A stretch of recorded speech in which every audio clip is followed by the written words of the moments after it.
ça ne nous rajeunit pas, avec le Docteur Paléo. Bienvenue à tous, Docteur Paléo au micro pour vous parler de paléontologie et d'espèces disparues. Aujourd'hui, c'est le 10e épisode de votre chronique scientifique sur les espèces éteintes, alors pour l'occasion, je me suis dit que nous pourrions parler d'histoire de la paléontologie pour changer. Nos dinosaures et autres créatures devront laisser un épisode pour la biographie d'un paléontologue ou d'un naturaliste ayant marqué sa patte. Et notre personnalité du jour a sacrément marqué sa patte. Richard Owen.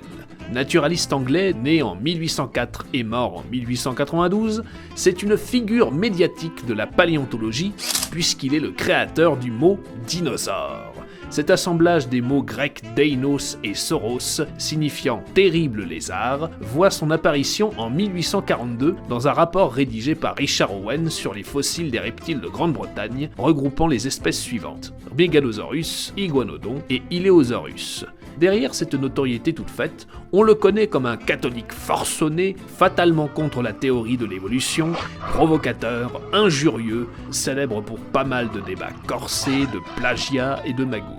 Né d'un père marchand dans l'ouest de l'Inde et d'une mère française, Bonjour. il maîtrisait 2 langues et s'est très vite intéressé à la chirurgie et l'anatomie. Une véritable obsession. Il aurait même réalisé une dissection d'une carcasse d'éléphant dans son salon.